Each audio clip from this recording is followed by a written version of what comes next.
Order! Order! You are an incorrigible delinquent at times. Behave yourself, man!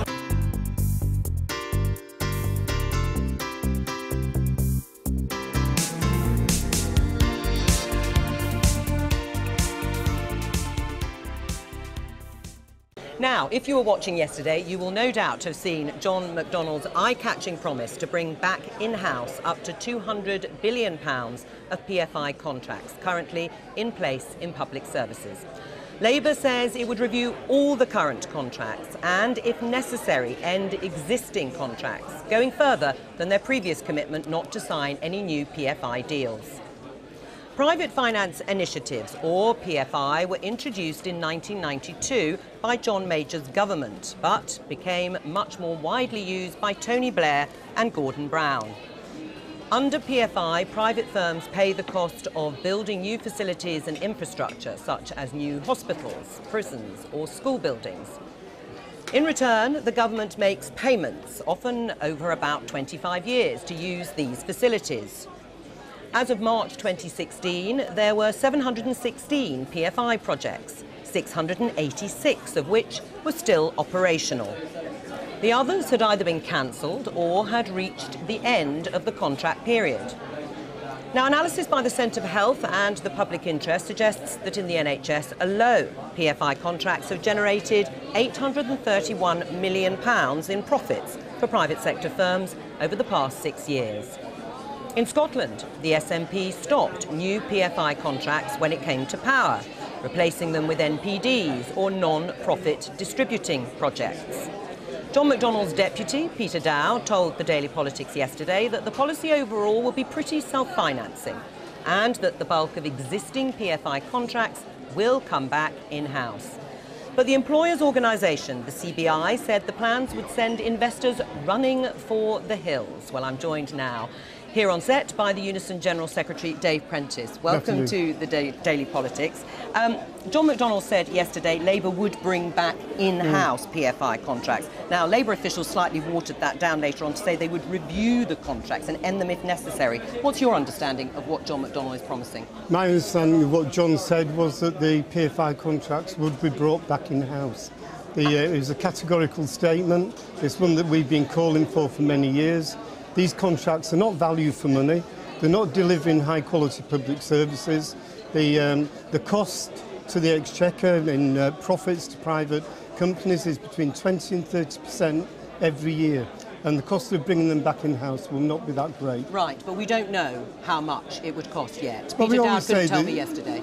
We always say we don't know exactly, and the devil is in the detail. I will accept that, but I've got no doubt whatsoever that if you look at these contracts going forward, they are bleeding the health service dry of money.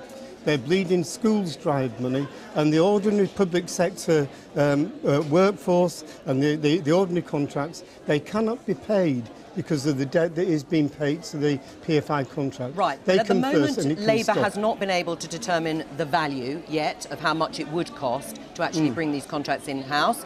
You've said it's going to be self-financing, it will save in the long term. But if you don't know the figures, how can you know that it's actually going to save the public sector money? Because we know the cost of these PFI contracts when they first came in. And way back in 2002, we were able to estimate the cost to the Exchequer of these contracts. Remember, these contracts didn't come in to provide a better health service. They came in because Gordon Brown wanted to hide below the line the expenditure, not to be seen to be borrowing. It was a quirk of hand. Right. And for us, it was like buying a house on a Barclay card. You wouldn't dream of doing it, but that was the cost. Except in October 2014, Northumbria Healthcare Foundation Trust borrowed £114 million from the local council to pay off private contractors who built and ran Hexham General Hospital. Yes. The deal, the first of its kind, will save the trust £3.5 million a year over the next 19 years. Yes. So that has proven to be good value for money. Yes. Right. So it's not the case that in every scenario these PFI contracts haven't worked. Well, it may not be in every case, but let's look at the But are you asking for them all to be brought back in? The principle is that all should be brought back in. The reality is it's not going to be all done tomorrow or even the following week. We're talking about when the Labour government comes in. We've got time to work out what can be done as a priority, where the worst costs that we're incurring can be dealt with. We've got time to look at whether or not there are any agreements that are value for money, because nobody can show me the ones that are value for money at the moment. Right, and if you do find them, you wouldn't end them? Well, the reality is, if something is value for money, we would look at it. Right. But the aim is to bring the PFI contracts back in-house so that you get high-quality services. What about members of pension funds that have invested in PFI schemes? They will be retired public sector workers, many of them. They will have invested for the long term. Are you expecting them to incur losses? In many of the pension schemes, there's a whole range of services in things that you actually invest in. PFI is only one part of it. Right, but actually there are examples where pension funds have invested heavily in some PFI schemes, and members of those funds are public sector workers. Well, I deal with 3 major pension funds, and they're in a position where they can rearrange to put money elsewhere and make the same profits that they're making for their pension funds.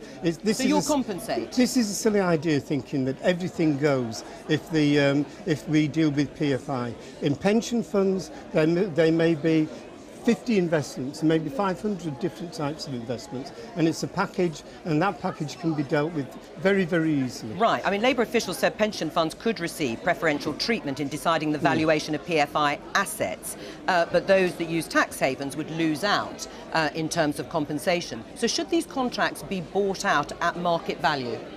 I think we can actually look at this, because if we're looking in terms of market value, we've also got to look at in terms of what they're actually costing as well, and make some kind of arrangement going forward. But you know, these are legal contracts. They will be expected to be bought out at market value. Do you accept, if you don't, if a Labour government didn't buy them out at market value, it would be expropriation? Well, let's see what happens. Let's see what happens with the talks. But don't get away from the fact that these contracts are 30 years. Private companies are earning 20 to 30% in profit. If you want to change a light bulb in the hospital, it's £75. If you want to have another desk in a school classroom, it may be thousands of pounds. They may even say no. Now, those type of contracts are not good value for money when it comes to public services, and they must be ended. OK, so you do want automatic ending of all those sorts of PFI contracts? That is a principle that we go forward with. There's another big spending pledge that John McDonnell talked about yesterday, reiterating from the manifesto, and that's the nationalisation of various industries dealing with student debt. How can Labour square that with John McDonnell's commitment to bring down the deficit and the overall debt? I think it's fairly straightforward. There's a number of ways in which money is collected. There's a number of ways in which the buyback can be actually funded. Government is about choices. Labour's in opposition at the moment. When it comes into power, it will have to make choices. But we take just one example. In the City of London, £500 billion a day changes hands in financial transactions. A quarter of 1%, less than a quarter of 1% tax on those transactions would meet all the costs that you're talking about. Or would it mean a flight in capital, which is what John McDonnell has been saying you may have to war game for? Are you worried about that? Well, you can war game, you can call it scenario planning, which any good government should do.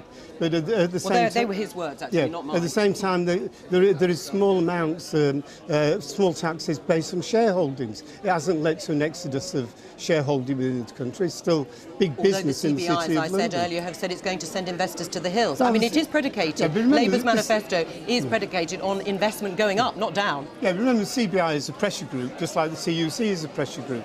They don't take everything that you hear from CBI at face value. Are you saying I shouldn't take everything you say at face value either? I think... I mean, let's talk about John McDonnell's other comments, that really the establishment is out to get us, he said. Do you think the establishment's out to get Labour? Well, I'll tell you something. Looking around this conference, say 2 years ago, there were no corporates here. Very, very few, because Labour was probably in the doldrums. At this conference, when they think Labour is in power, you cannot move for the corporates. No, I mean, any meeting room is full of them. Wherever you want to, wherever you go, all around here, the issue isn't young people and momentum. The issue is that all the corporates have come back. But you didn't answer the question. Is the establishment out to get you? I'm not too certain it is. We live in a democracy. Labour will form the next government. And I've got no doubt whatsoever that they'll have no option but to actually work with us. It may be easy to say they're out to get us. It may be good from our point of view to say that we're going to challenge them. But at the end of the day, we do live within a democracy, and if Labour is elected, as they will be at the next election, because Tories are in absolute disarray, you'll find that the corporates will come rushing back to work with us. Look at what they've got from PFI. Look at the killing that they've made from redeveloping our public services. They'll try and do it again. Dave Prentice, thank you for joining me. It's good to see you. And you.